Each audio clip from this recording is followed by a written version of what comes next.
ಏನೇ ರುಕ್ಕು ಇದು ನಿನ್ನ ಸಂಭ್ರಮ? ಇಷ್ಟೊಂದು ದುಡ್ಡು ಒಡವೆ ಇಟ್ಕೊಂಡು ಏನು ಮಾಡ್ತಿದೀಯಾ? ಮದುವೆ ಅಂದಮೇಲೆ ಇದೆಲ್ಲ ಇದ್ದಿದೆ ಅಲ್ವಾ ಅಮ್ಮ, ಕೊಡೋದು ತಗೊಳ್ಳೋದು ಎಲ್ಲ ನೋಡ್ಕೊಳ್ಬೇಕಲ್ಲ. ಏನೇ ಒಳ್ಳೆ ಹಳೆ ಮುದುಕಿ ಥರ ಮಾತಾಡ್ತೀಯಾ? ಜವಾಬ್ದಾರಿ ಅಮ್ಮ, ಜವಾಬ್ದಾರಿ.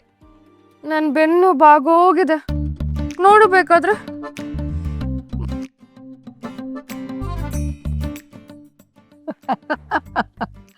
ಗೊತ್ತಾಯ್ತು ಬಿಡು, ಗಟ್ಟಿಗಿತ್ತಿ ಕಡೆ. ನಿನ್ನ ಬೆನ್ನು ಯಾವತ್ತಾದ್ರೂ ಬಾಗೋದುಂಟ?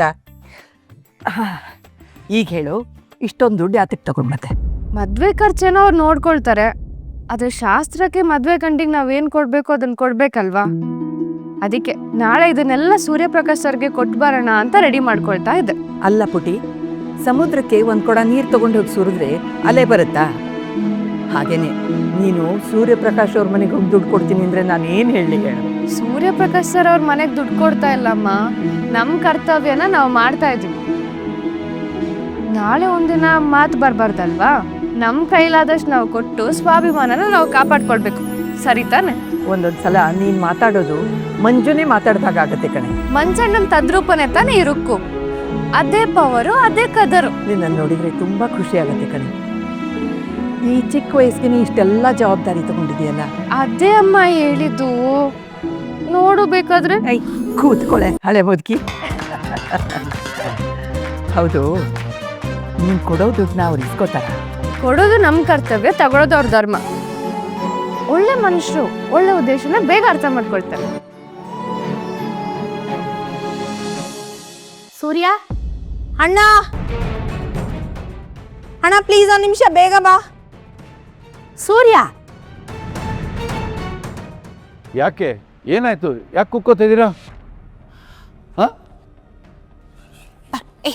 ಬಾರು ನೋಡೋಣ ಇಲ್ಲಿ.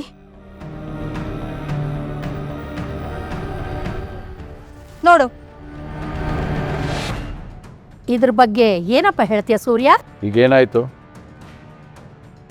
ಏನ್ ನಿನಗೆ ಕಾಣಿಸ್ತಾ ಇಲ್ವಾ? ಕಾಣಿಸಿದ್ರು ಗೊತ್ತಾಗದೆ ಇರೋ ಥರ ಇದೆಯಾ? ಕಾಣಿಸ್ತಾ ಇದೆ, ಏಟು ಬಿದ್ದಿದೆ, ರಕ್ತ ಬರ್ತಾ ಇದೆ. ಇವೆಲ್ಲ ಸರ್ವೇ ಸಾಮಾನ್ಯ ತಾನೇ. ಎಂಥ ಮಾತು ಅಂತ ಆಡ್ತೀಯ ಸೂರ್ಯ? ಹೆತ್ತ ಮಗ ಹಣೆಯಲ್ಲಿ ರಕ್ತ ಸುರಿಸ್ಕೊಂಡು ಬಂದ್ರು ಅದನ್ನು ಸಾಮಾನ್ಯ ಅಂತೀಯಲ್ಲೋ? ಕುಡಿಯೋದು, ಗಲಾಟೆ ಮಾಡೋದು, ಹೊಡೆದಾಡ್ಕೊಳ್ಳೋದು, ಈ ರೀತಿ ರಕ್ತ, ಬ್ಯಾಂಡೇಜು ಇವೆಲ್ಲ ಸರ್ವೇ ಸಾಮಾನ್ಯ ದೊಡ್ಡಮ್ಮ. ನಿನಗಿದು ಹೊಸದಷ್ಟೇ, ನಾವು ಅನುಭವಿಸ್ತಾನೇ ಇರ್ತೀವಿ. ಅಣ್ಣ, ಅವನ್ ಗಲಾಟೆ ಮಾಡ್ಕೊಂಡು ಆಗಿರೋದಲ್ಲ ಇದು, ಅವನ ಮೇಲೆ ಹಲ್ಲೆ ನಡೆದಿರೋದು. ಏನು ಮಾತಾಡ್ತೀಯ ಯಶೋಧ?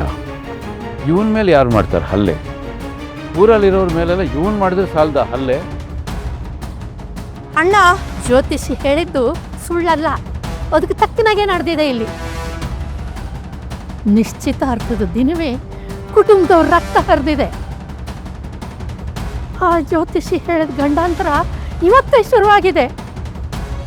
ಈ ಸಂಬಂಧ ಈ ಮನೆಗಾಗೋದಿಲ್ಲ ಅನ್ನೋದಕ್ಕೆ ಇದಕ್ಕಿಂತ ಹೆಚ್ಚಿನ ಸಾಕ್ಷಿ ಬೇಕಾ?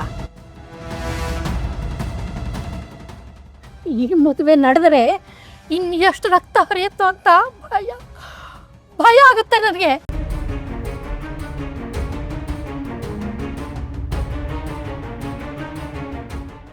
ಅಮ್ಮ, ಈ ಹುಡುಗಿ ಆ ಹುಡುಗನ ಮನೆಗೆ ಮದುವೆ ಆಗಿ ಹೋದರೆ ಹೋದ ಮನೇಲಿ ಸಾವು ಖಚಿತ.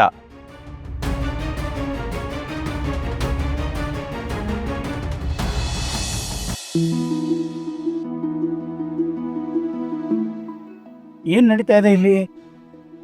ಏನೋ ಲಿಸ್ಟ್ ಮಾಡ್ತಾ ಇದ್ದೀರಾ? ಶತ್ರು ಪಡೆಗೆ ತಲೆ ಉಡೋದಕ್ಕೆ ಪ್ಲ್ಯಾನ್ ಮಾಡ್ತಾ ಇದೆಯೇನೋ? ಯಾಕೆ ಮಾವ, ಇದ್ರೆ ಬರ್ಲಿಲ್ವಾ? ಈ ಟೈಮಲ್ಲಿ ಪರೇಡ್ ಮಾಡ್ತಿದ್ದೀರಾ? ರುಕ್ಕು, ನನ್ನ ರಡಾರ್ಗೆ ಕೆಲವು ಇನ್ಫಾರ್ಮೇಷನ್ಸ್ ಬಂದಿದೆ, ಅದನ್ನ ನಿನಗೆ ಹೇಳ್ಬೇಕಾಗಿತ್ತಮ್ಮ. ಏನ್ ಮಾವ ಅದು? ಸೂರ್ಯಪ್ರಕಾಶನ್ ಟೀಮ್ ಇದಾರಲ್ಲ, ಅವ್ರು ಭಾಳ ದೊಡ್ಡ ಆರ್ಟಿಸ್ಟ್ಗಳಂತೆ. ಊರವ್ರ ಮುಂದೆ ತಾವು ಭಾಳ ದೊಡ್ಡವ್ರ ಅಂತ ತೋರಿಸ್ಕೊಳ್ಳೋದಕ್ಕೆ ದೊಡ್ಡ ನಾಟಕ ಆಡ್ತಾ ಇದ್ದಾರಂತೆ. ಕಲ್ಯಾಣಿನ ಬಲಿ ಕೊಟ್ಟು ಅವರು ಮೆಡಲ್ ತಗೋಬೇಕು ಅಂತಿದ್ದಾರೆ. ಮಾವ, ಸೂರ್ಯಪ್ರಕಾಶ್ ಸರ್ ಅವರು ನಮ್ಮನೆ ಸಂಬಂಧ ಬೆಳೆಸೋದ್ರಿಂದ ಅವ್ರಿಗೊಂದು ಸೆಪ್ರೇಟ್ ಆಗಿ ರೆಸ್ಪೆಕ್ಟ್ ಸಿಗುತ್ತೆ ಅಂತ ಏನಿಲ್ವಲ್ಲ. ಊರಲ್ಲಿ ಅವ್ರು ಆಲ್ರೆಡಿ ದೊಡ್ಡ ಜನ, ಅವ್ರಿಗೆ ಬೇಕಾದಷ್ಟು ಮರ್ಯಾದೆ ಇದೆ. 10 ಜನಕ್ಕೆ ಒಳ್ಳೇದು ಮಾಡ್ತಿದ್ದಾರೆ, ಯಾವತ್ತೂ ಎಲ್ಲೂ ಹೆಸರು ಕೆಡ್ಸ್ಕೊಂಡಿಲ್ಲ. ನಮಗೂ ಅವ್ರು ಒಳ್ಳೇದನ್ನೇ ಬಯಸಿದ್ದಾರೆ, ಅದಕ್ಕೆ ಸುಮ್ಮನೆ ಮಾತಾಡೋದು ಸರಿ ಅಲ್ಲ ಅಲ್ವಾ? ಅಕ್ಕ, ಮಾವು ಹೇಳ್ತಿರೋದು ಕರೆಕ್ಟ್ ಕಡೆ. ಅವರೆಲ್ಲ ಬರೀ ನಾಟಕ ಆಡ್ತಾ ಇದಾರೆ. ನಮ್ಮ ಅಣ್ಣನು ಮತ್ತೆ ರಾಜೇಶನ್ನು ಸಾಯಿಸಿ ಇವಾಗೇನು ಬಂದು ದೊಡ್ಡ ಹೆಲ್ಪ್ ಮಾಡ್ತಾರೆ, ಪೋಸ್ಗಳು ಕೊಡ್ತಿದಾರೆ ಕಣೆ. ಅವರೆಲ್ಲ ಬರೀ ಮೋಸಗಾರರು. ಅವರು ನಿನ್ನ ಆಟ ಆಡಿಸ್ತಾ ಇದಾರೆ, ನೀನು ಅವ್ರ ತಾಳಿ ಚೆನ್ನಾಗಿ ಕುಡಿತಾ ಇದೀಯಾ. ಈ ಮದ್ವೆಲಿ ದೊಡ್ಡ ಮೋಸ ಕಣೆ. ಭವ್ಯ, ಒಳಗೆ ಹೋಗು ನೀನು. ಎಷ್ಟು ಸಲ ಹೇಳಿದೀನಿ ದೊಡ್ಡವ್ರು ಮಾತಾಡ್ಬೇಕಾದ್ರೆ ಮಧ್ಯದಲ್ಲಿ ಬಾಯಿ ಹಾಕ್ಬೇಡ ಅಂತ. ಸುಮ್ಮನೆ ಒಳಗೆ ಹೋಗು. ಮನೆಯಲ್ಲಿ ಹವಾಮಾನ ತಾಪಮಾನ ಸರಿಯಾಗಿಲ್ಲ, ಆಮೇಲೆ ಬರ್ತೀನಿ. Left turn, quick March.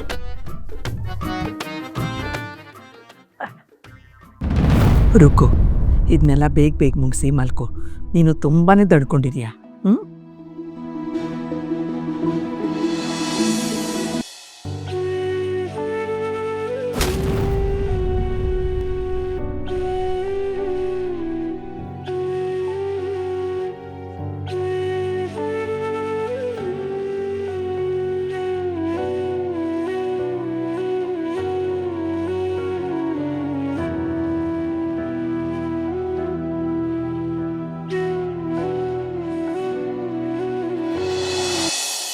ಅಣ್ಣ, ನಾನು ಹಿಂಗೆ ಮೊದಲಿಂದನೂ ಹೇಳ್ತಾನೆ ಬಂದೆ, ನಮಗೂ ಅವ್ರಿಗೂ ಸಂಬಂಧ ಸರಿ ಬರೋದಿಲ್ಲ, ಈ ಮದುವೆ ನಿಶ್ಚಿತಾರ್ಥ ಇದೆಲ್ಲ ಯಾವುದು ಬೇಡ, ನಿಲ್ಲಿಸ್ಬಿಡು ಅಂತ.